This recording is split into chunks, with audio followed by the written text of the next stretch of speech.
26 years ago today, the old Kingdome was demolished.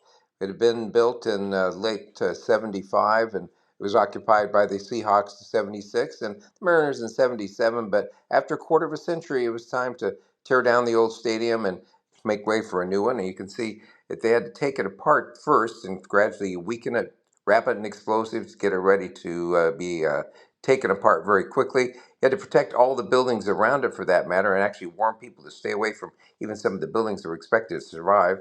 And then it was time for the countdown, which took very little time for the entire stadium to come down.